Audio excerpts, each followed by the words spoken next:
Good morning, everyone. Nice to see everybody. Well, today I wanted to bring in a couple chapters from two separate books that I thought had some overlap in terms of the emphasis of particular teaching. And the two books are Meditation Now or Never. I think quite a few of you are familiar with that one by Steve Hagen. And the other one is a book that we're using on Wednesday mornings. Um, the study group is the Zen Teaching of Homeless Kodo. And in this book, we actually have teachings from three separate Japanese-born Zen teachers, starting with Homeless Kodo there, that's Kodo Sawaki, 20th century Zen teacher, and his successor Uchiyama Roshi. So these are a couple of names you might hear a little bit during my talk. And then, so those are both Japanese speaking, and then his heir, Shohaku Okamura, as well, who now teaches in Bloomington, Indiana. Also a Dogen scholar, but so if you hear those names, Sawaki, Uchiyama, and Okamura, they're all coming from that book, just to give you a little bit of a heads up. The talk is pretty much revolved around a chapter from Meditation Now or Never called The Color of Meditation. And with so many teachings of the Buddha Dharma, I think what the teachings are trying to express to us are maybe kind of show us something that we hadn't really noticed before, bring something to our attention. And I think that's very much the case with this particular chapter. Steve starts the chapter out by talking about what you might think of is pretty much a usual notion of how we think about our life. He explains it as the interpretation of thinking of our life as a continuum with a beginning and a middle and an end. You can think about it as your entire life or maybe even a day. And our impression that there's these certain activities that come up on this continuum, and he describes those as the different colored dots, different activities that happen in our life. So you maybe think of going grocery shopping or watering the garden or different activities, basically all kind of distinct, kind of coming one after the other. And then also we'll maybe pick up meditation practice, and then that will be its own specific dot. So that's kind of our impression that it's its own activity. Steve describes it as maybe a pale blue dot that shows up every once in a while in our everyday life. And we may also kind of think of this as somewhat of a special activity in different ways. Steve also talks about the notion of applying meditation to our life, or thinking that it can be useful in different ways. I think that very much comes along with the notion of it being this very specific activity. But pretty much very quickly in the chapter there, and it's just a short chapter, only a few pages, um, it's presented to us that there is actually a different way to consider what our life might be, something different than this continuum. It's interesting, Steve points out that this is also a concept, but I think it's a helpful teaching to point to something maybe a little more subtle about experience itself, and that is that life actually shows up all at once. It may look like one activity after one after another, but you take a close look at experience, And what we find is we're always, or what is always happening is this here now experience. We don't actually ever experience that prior activity or the activity that seems like it's just coming around the corner. What we live is this complete here now immediacy. And that also, I think, sheds a bit of light on what we think of these different dots happening, these different colored dots for different activities in our life. One thing that came to mind is the expectations that come along with the notion that we're kind of on this continuum of going from one different thing to the other. As I mentioned, I think of meditation as a simple or a specific special activity that we would apply to our life. And just considering that a little bit, I think you can see that if we think of something as special, there's probably expectations coming along with that, that it would be providing us with something, maybe improving something or modifying something. Uh, a little example, I was thinking about expectations. I don't know if maybe some of you have seen a old PBS show called The Woodwright's Shop, where this guy Roy Underhill takes on different wood projects. He does hand woodworking. In one episode, I remember they were talking about pine, the different types of wood that you can use with pine, and he had a guest on there, and the guest was saying that he was describing the different types of pine, and he said, "Well, white pine is brown, red pine is kind of white and yeah, or yellow a little bit. White pine or red pine is actually white. White pine's brown, and so it's like uh, you hear the names for these different things, and you kind of think about what happens in our life too. We're defining different things this way and that way, but in the case of the wood, there, if we're following the definition too closely, we may not even necessarily understand what's right in front of us. We might even think white pine should be white. So we get out the stain and try to get it to look white somehow. Or, again, the notion of modifying something, an expectation of it should be different. I think it should be like this. Um, but what Steve says in this chapter, in understanding the color of meditation, he says we can allow our life to be the color of meditation. So this is akin to seeing what is right in front of us, accepting experience, and not needing to rely on the descriptions and definitions that we might be having, the expectations. The, the imagery of these different dots also, for me, was bringing out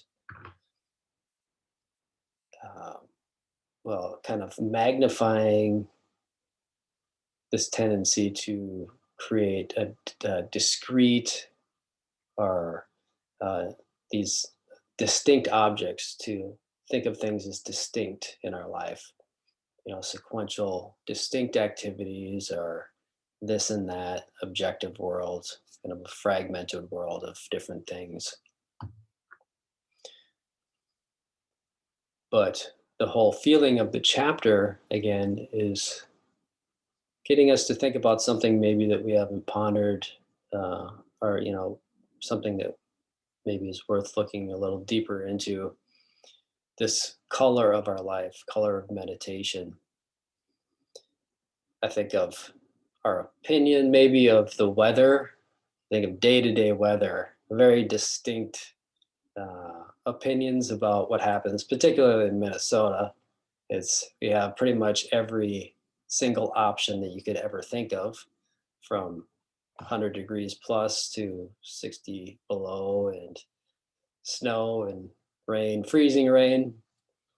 Uh, anything, tornadoes, no hurricanes, I guess. So I guess we don't have everything,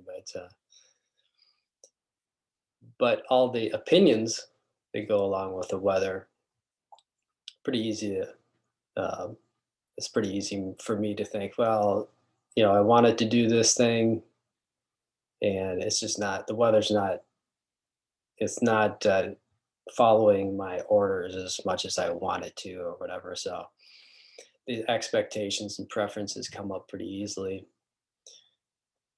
But then also are maybe more in flavor to what this chapter is talking about.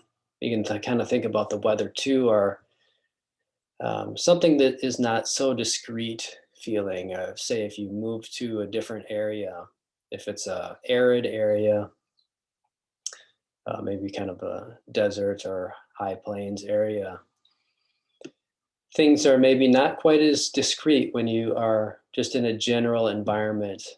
Maybe the type of house that you build is a certain way. It's made of cinder blocks to help keep the heat out.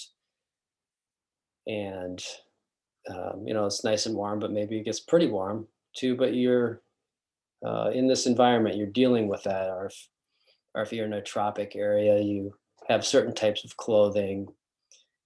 It has, so I'm just kind of bringing this up in the sense that we can kind of respond to life in a more diffuse way rather than a specific preference towards weather. It'd be more kind of like an acclimation to our environment and making ourselves um, in tune with what's going on.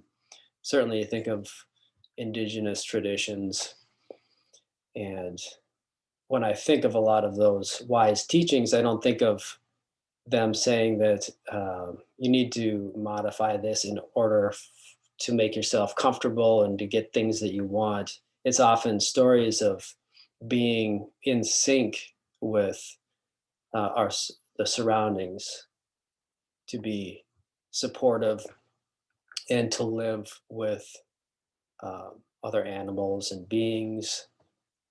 So I think we can shift our mind a little bit, or notice when things get very discreet, and know that there's kind of a different way where it's taking in more of a whole picture. This is just an example. So there's it can there's limitations to any type of examples there, but uh, I was just kind of thinking that that is somewhat of a picture of kind of what we're looking at here, to expand our view a little bit from the usual way of seeing things.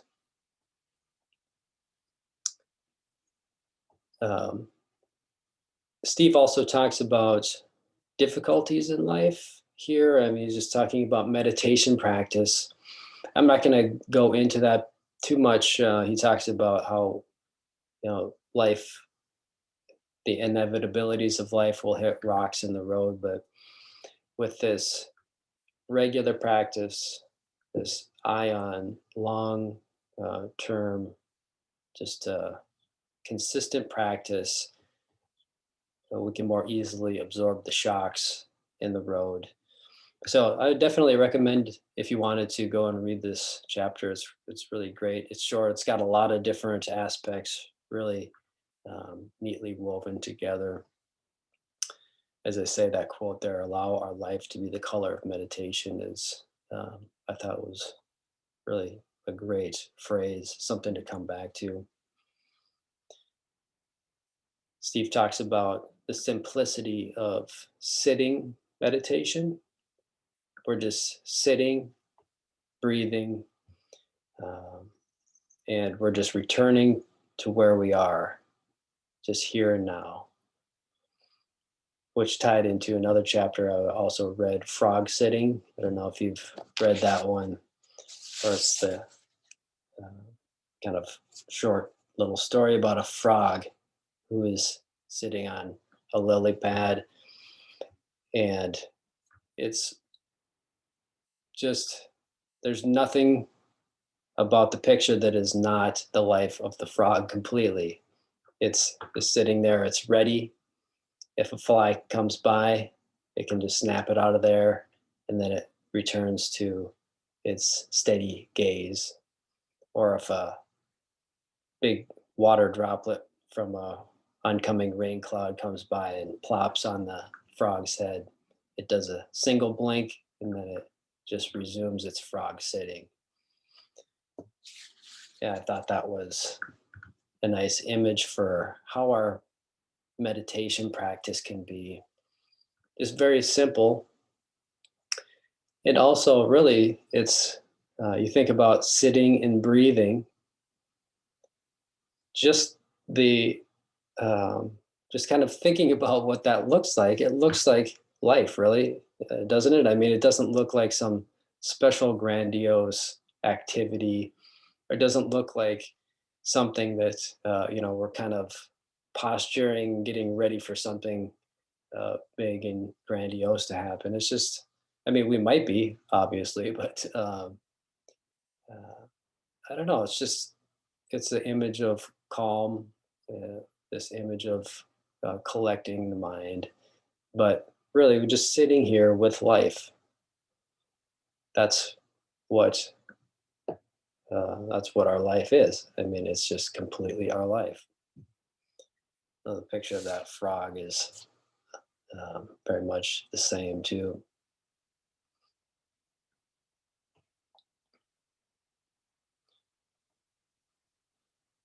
So I think just being alert is really enough. So you think about the simplicity of practice or engaging in our everyday activity with a complete effort. It's, I guess, maybe kind of a freedom from this need to ask more of reality. It just seems like maybe there's something else that we need, or something more, something needs to change, but really the earth is giving us everything that we need, and to realize um, that reality um, is showing up in a way where we can just simply live our life and do what needs to be done, and not don't need to distract ourselves and burden ourselves with a whole lot of preferences. Obviously there's a tendency to do that with the weather and everything else, but we can just come back to the simplicity of this moment. So even in difficulty, there was a couple days ago a group of workers who were changing the roof on a house across the street, and they started pretty early in the morning. So I just think about maybe our work life or something like that where things need to get done. And they started early in the morning and they ended up working until maybe 8 at night. Um, and it was pretty interesting. I mean, every once in a while throughout the day, you would hear this guy start whistling, uh, kind of like almost vigorous whistling.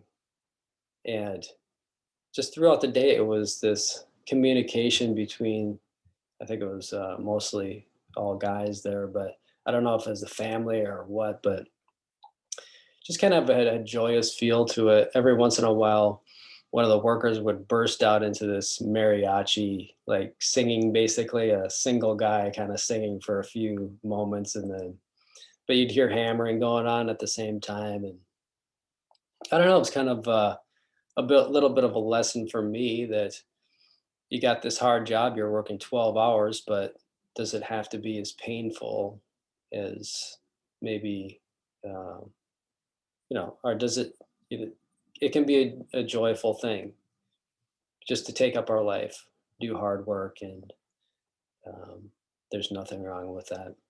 There can be a freedom in this activity. I was also thinking about uh, difficulties, harder stuff that comes up in life too. I was listening to a talk. It was an interesting point that uh, the person giving the talk was saying that a lot of uh, some of the, looking back on our life, a lot of the more rich experiences are not the ones that are necessarily pleasant in the moment. Yeah, think of maybe the week or days before a loved grandparent passes away, or other moments that are pretty difficult at the moment, but they really provide, or they're part of the richness of what our life ends up being kind of as a whole.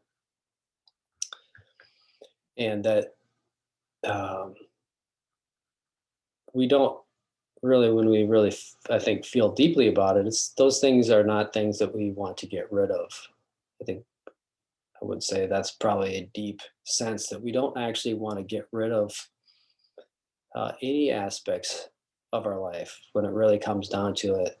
Maybe down the road, it's a little easier to see that. In the moment, it's maybe a little harder to see the depth of all this different experience that's happening in life.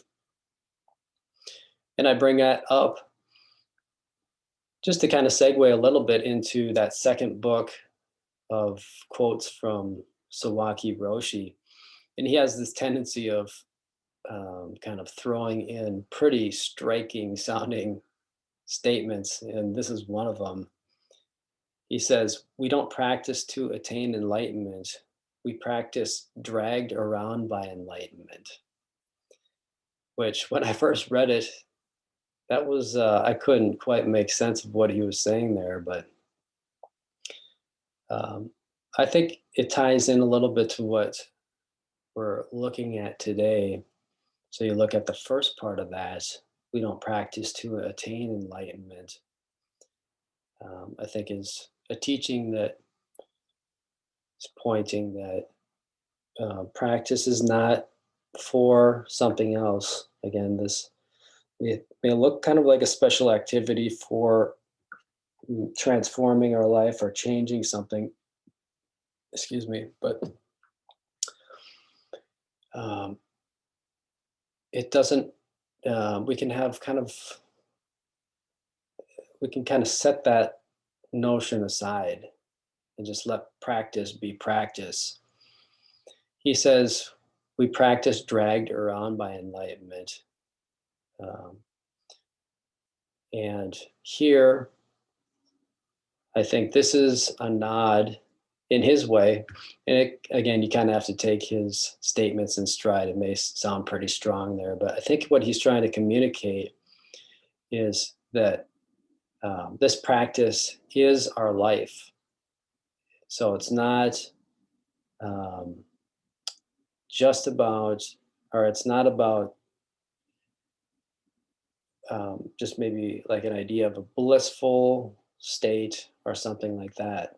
There are most assuredly difficulties that come up in life. And, maybe think about self help and different things or different types of meditation that are geared towards improving health and things like that. But really, particularly, if you look at the core teachings of what the Buddha laid out for people who are interested in looking into them, is that this teaching is addressing the whole spectrum of life experience, not just maybe like creating calm or something like that. It's addressing things like sickness and hell and death, and these pretty big things that as human beings we are kind of looking at and wondering about. So we practice life. It could be that we kind of feel dragged around every once in a while, but um, enlightenment is just to clarify the human condition and to understand that all these different human experiences are very normal and natural, but there's a way of um, finding a peace and stability that is beyond our usual preferences.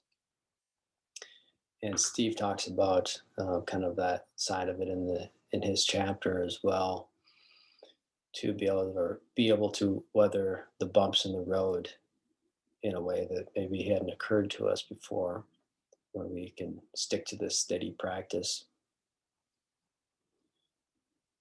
Um, so Sawaki's statement here, I think he's trying to bring to light for the practitioners is we don't practice to attain enlightenment. So we may easily get caught up in thinking about some sort of ideal situation or using meditation as a specific thing. But really, meditation in our life is to recognize what is true to life in all moments, formal sitting or any aspect of our life. But then also to notice those imaginary things, this ideal situation that we kind of keep getting our eyes back onto. And to see that as almost like a picture of a moose, big poster of a moose, and then next to it, a real moose sitting there. So, what is in question is just recognizing what is a fabrication, recognizing fabrications when they come up and seeing what is true to life, um, understanding the confusion that can come up in terms of what is actually true experience and what is just simply getting caught up in ideas. And which I think is it's kind of a positive message in a way that maybe your picture of the moose is it's just idyllic and everything. Again, this is kind of just an example, but a real moose may have some thinning hair, or it's kind of um, not too healthy looking. It's kind of like the moose in northern Minnesota. There's struggles there. This is our real life that we're living with here. So to know what's happening instead of just kind of postering over our life with some sort of, basically our imaginings or different desires that we're following after. So it's just a matter of clarifying that. It's not a matter of getting rid of the imaginary or denigrating it at all. It's just seeing, taking up this practice of returning to what is true to life, this here now experience. Shohako Okamura uh, has a bit of commentary on another striking statement of Sawaki's. Sawaki Roshi um, says that Zazen is good for nothing, which maybe you've heard different versions of that. And kind of true to form with Okamura, he has some commentary on there that I don't know, kind of softens it in a different way. He says, um, or it's sort of his way of saying it. He says Zazen is good, but not for something. So you kind of think of those two next to each other. Zazen is good for nothing, which may sound like it's worthless, which I think very much Sawaki's not trying to say that.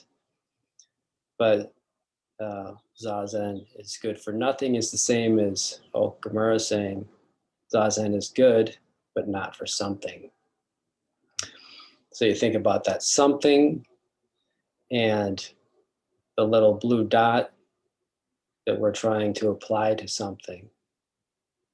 And again, it's the teachings here are not meant to kind of scold us or anything, but to help us see something maybe that eluded our attention up to this point.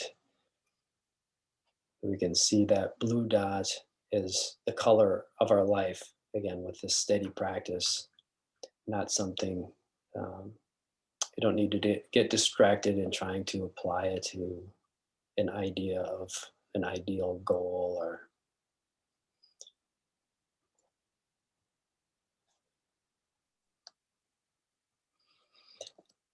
And Uchiyama Roshi, also in the book, had a few quotes in here. I thought I'd mention them.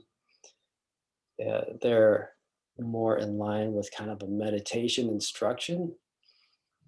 I thought some of them are pretty helpful. He says, in our zazen, and zazen is sitting meditation, in our zazen, we realize the illusory nature of thoughts, and no matter how powerful they might be, we don't chase after them, try to get rid of them, or act on them. So we have this very simple and straightforward instruction for meditation, something that's maybe almost worthy of memorizing, not needing to chase, not needing to get rid of, and then also not needing to act on, or you can kind of think of it as not needing to fuel thinking that's happening. Uh, I think all of these are carrying the spirit of not applying anything. You see there, it's just um, it's kind of a non-doing there, not passive, but there's an effort in meditation. But he's instructing here not to do something specifically. Just it's an instruction that is what would you say? Just pointing out um, through Uchiyama's own experience, he knows that those things can easily come up. That's kind of how we end up dealing with a lot of things, where want to chase after them or um, rid or act on them. I just finished watching The Big Lebowski here just recently, and um, there's a scene in the end of the movie where it's the three characters, the dude, Walter, which is he's a war veteran, pretty uh, kind of, what would you say, energetic and vocal guy, and then the sidekick, Donnie. So you got these three people with, it's almost kind of like three different personality types. One that really wants to get their hands on things and try to control them. Donnie is, uh, and in this situation, they're getting mugged, kind of basically. So Donnie wants to run away. He kind of wants to rid himself of the situation. Um, and then wants to confront the muggers, and then the dude is kind of like he just wants to just give him our money, get this over with. So again, it's in our human life we have our different ways of dealing with things, and Uchiyama here, at least with his meditation instruction, is saying that just watch for the tendencies to come up, chasing, running away, or getting rid of thoughts, or acting or feeling them. He says also to stop looking from any point of view is zazen. This reminds me of the dots too, to think of our life and the different points of view, the different interpretations and expectations. And this is completely normal. So our practice is to see when that comes up, and that's all. Not to make any judgment about what's happening. But as I said at the outset of the talk, the teachings are just trying to bring to our attention maybe something that we hadn't thought of before. Maybe we just hadn't thought too much about this tendency of seeing things from different perspectives. Um, I think that can be a healthy thing to recognize and see thinking as it comes up, the different expectations and so forth. And just to let it be a gentle practice. Again, not judging ourselves at all, but just to see these things coming up. It's the opportunity that um, we don't have too often with pretty busy lives that we can just see expectations coming up, being okay with them, but just to actually see them there, have the opportunity to see them. Uchiyama says that his teacher Sawaki taught Zazen as stability in life, beyond separation between subject and object, birth and death, enlightenment and delusion. And again, um, how we teach or meditation is often taught as just the simplicity of following the breath. So all these different distinctions, kind of discrete things, separation of subject and object, birth and death. You just let those kind of drop away a little bit. Um, Sawaki says, to practice the Buddha way is not to let our minds wander, but to become one with what you're doing.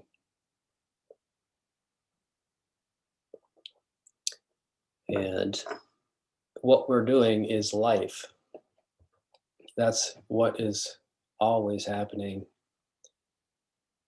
It's just this one moment here, or this here now experience. It's what we're always doing. Uh, but sometimes we'll do things based, um, on our thinking. I'm being kind of generous here. I think it's probably more than sometimes. We're probably thinking quite a bit, but sometimes we'll do things based on an assessment of what's happening.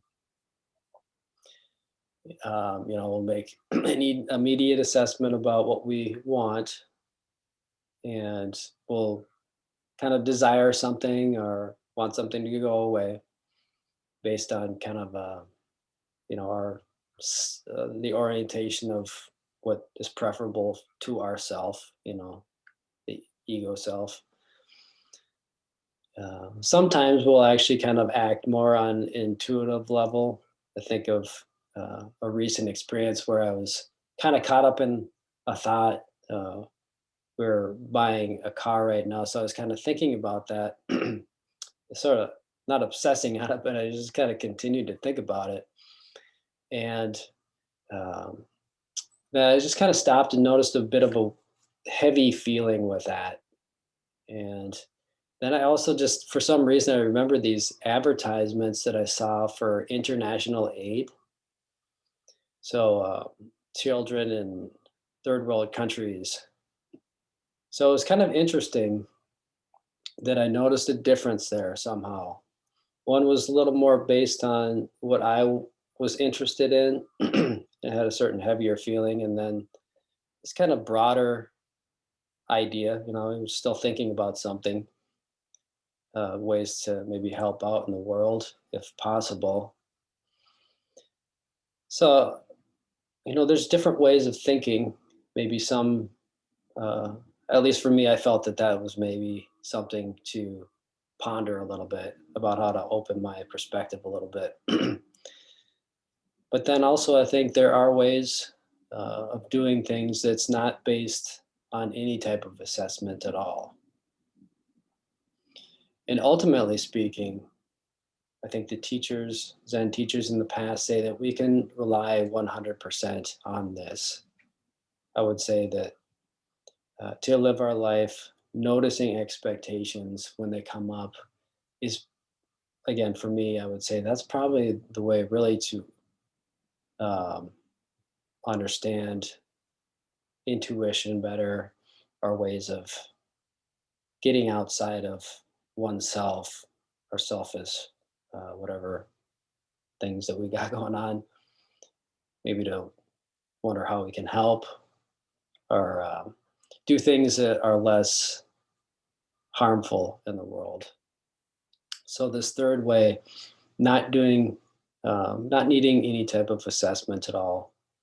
Um, is um, is to what Sawaki says is to become one with what you're doing, and that could be obviously expectations, assessments come up. So to be one with what we're doing is to notice those in real time. It's not to be one with what you're doing. Maybe the dude would say that, that's some blissful state that you need to be in order to make that happen. But I think Sawaki Roshi here, he's talking about getting dragged around in life a little bit. It happens. Just kind of expect that to happen in life. Um, so it's responding to be one with what we're doing is to know that we can be here in this moment and do the best that we can.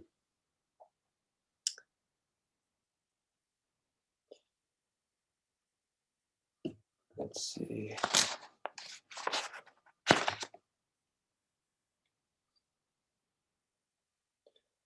Sawaki, or excuse me, Uchiyama, there's another quote here. It says, practice exists within our efforts just to be ourselves.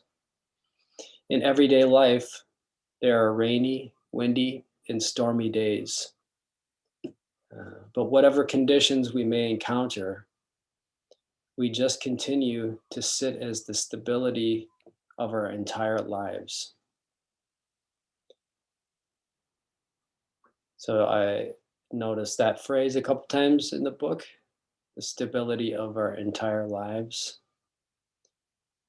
Let's see.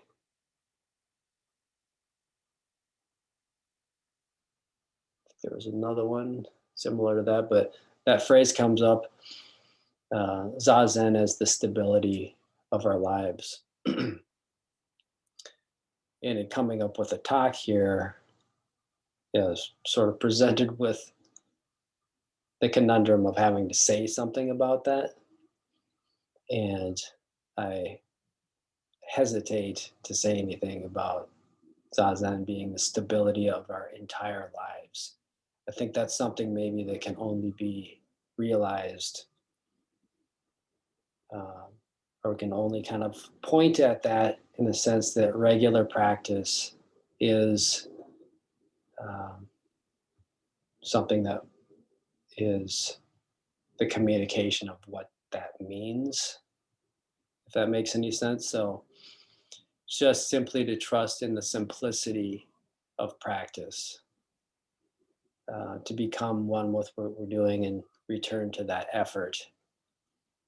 There's nothing we can really tell ourselves about stability and clarity, coming to or having clarity about what actually is going on, what this life of reality is.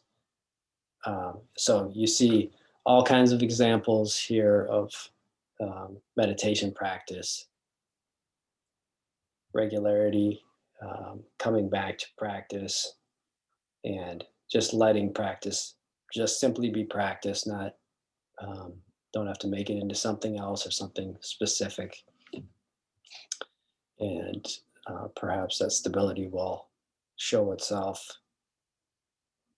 You know, I mean, it could probably show up in different ways too. So for different people, so.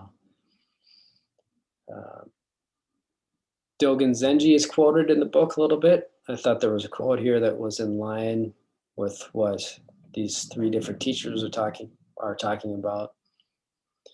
Dogen says, and Dogen is a 13th century Zen teacher, um, very well known in Zen. Dogen says, all day and all night, things come to mind and the mind attends to them. At one with them all, diligently carry on the way. So all day, all night, things come to mind and the mind attends to them. And I think the mind here is not necessarily our own mind. So things come to mind, maybe thinking comes up. The mind attends to them is an interesting phrase there. I think that is very similar to opening the hand of thought, that phrase. So there's nothing that needs to be manipulated. The mind attends to them. I think is another way of saying that uh, this true activity supports everything, even as thinking is coming and going, appearing to come and go. This true activity attends. Nothing is outside of this full truth of experience. So Dogen says, diligently carry on the way in its simplicity that's being spoken of here.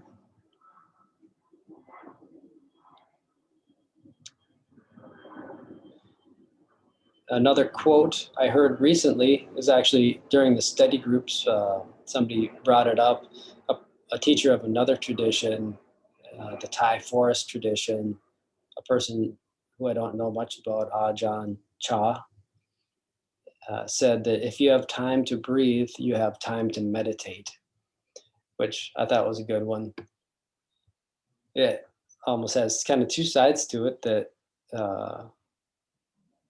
kind of like, what would you say, encouragement to practice or recommendation to practice. But also, I think if we have time to breathe, I mean, that's all that our life is. It's just breath. As long as we're alive, it's just breath. So our meditation can be the color of our life there.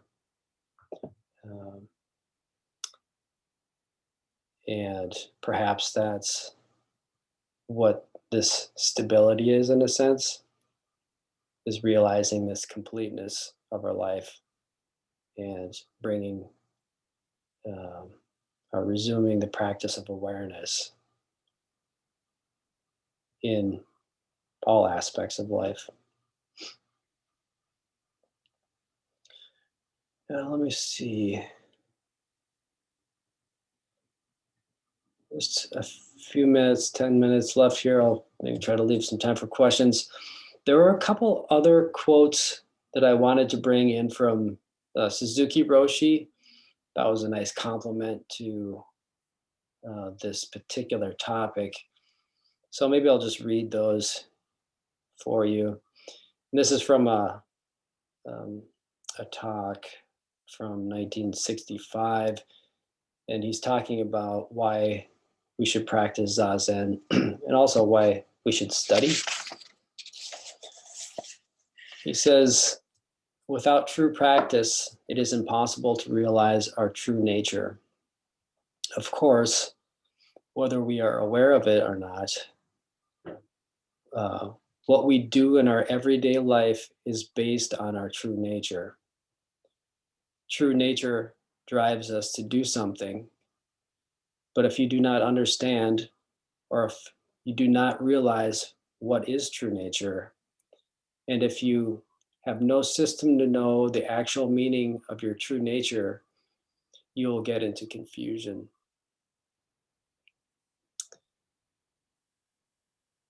And in the same talk, it's almost like he's saying, yet. He says, the purpose of my talk is not to give you some knowledge, but my talk, I want to encourage your practice without being interested in philosophical systems at all. So there, the first quote he's talking about, if we just take up practice and then we don't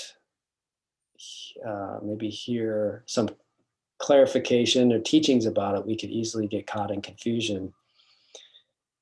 And then he's kind of saying that don't get caught in the philosophy, don't make this into a philosophy either. And just to clarify a little bit about the confusion that he talks about, Suzuki Roshi says, You may practice Zazen for the sake of something. You will abuse your Zen practice until you mix pure practice with various fancy or wrong practice. And I think of this fancy practice kind of as the distinct blue dot topic that we were looking at. So if we just sat down in meditation, it could easily just continue on thinking we're going to put this blue dot over the, we're going to use that for the difficult meeting at work. But I think Suzuki's saying that just to keep our eyes open on that. Steve Hagen during meditation instruction once, I remember he sits in front of the other people who are getting instruction there. So we're all sitting on cushions, and he pointed his hand very close to the ground and said, in this practice, we start simple and then we go simpler. So he dropped his hand even closer to the ground. So that's really, I think maybe something like that is really all we can say about, I mean, we can kind of point about the blue dots, but there's maybe something intuitively that we understand about the simplicity, something resonates, like that kind of makes sense. Yeah. And I think people kind of did laugh as a little bit as we sat in meditation instruction there, kind of a recognition a little bit that, we don't have to add a bunch of extra bells and whistles to this.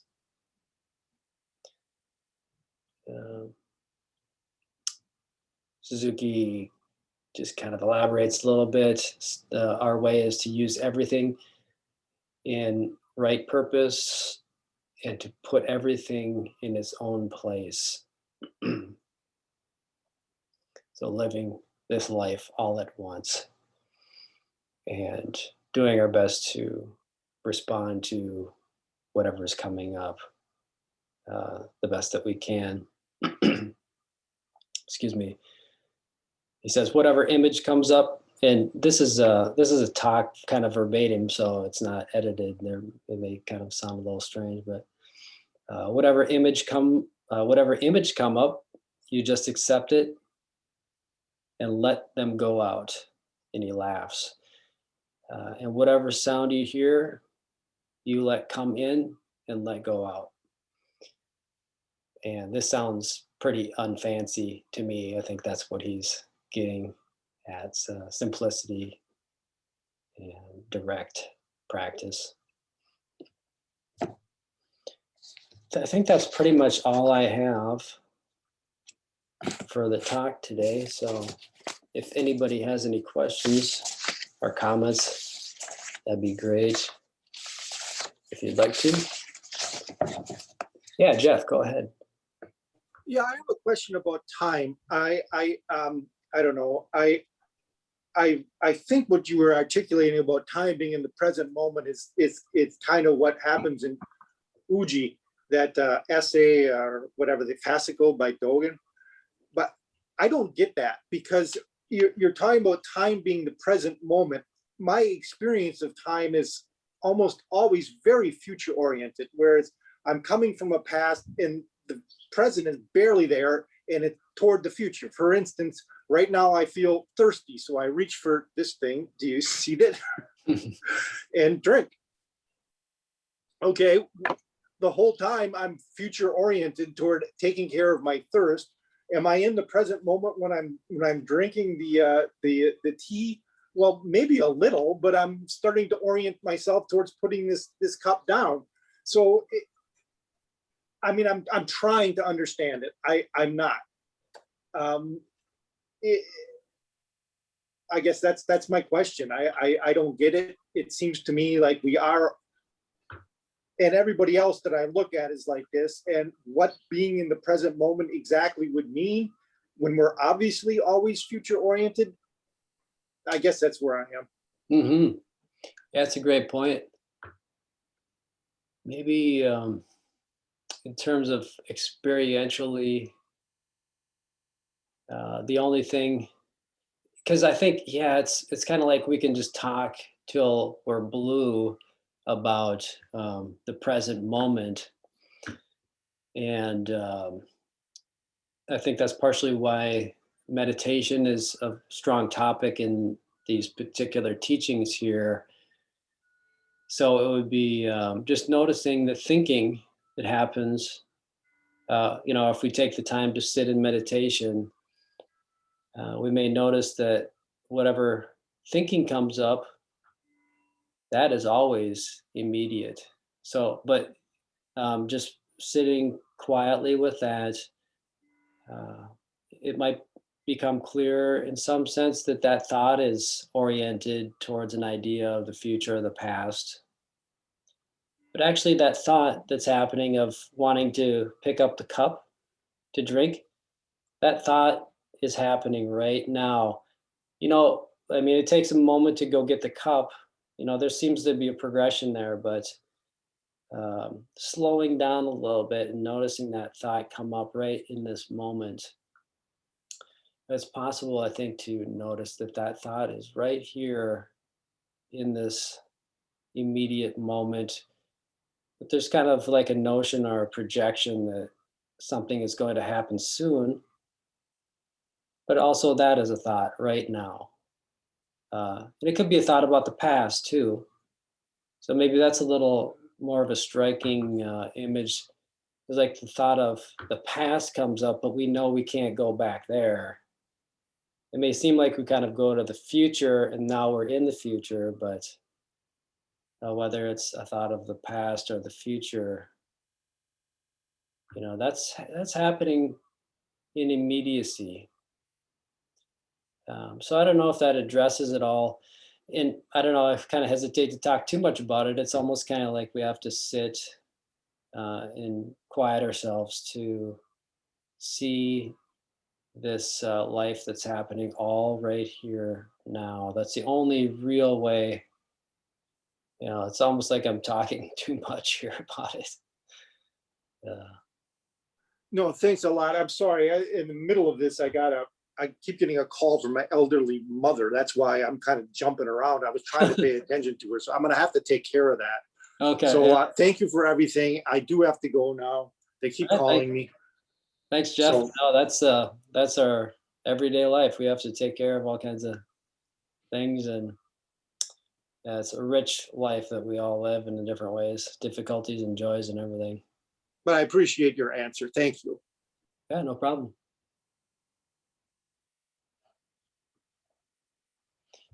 I don't see any other hands, and I think we're pretty much at 11 o'clock. So it's great to see everybody, and hope you have a nice Sunday.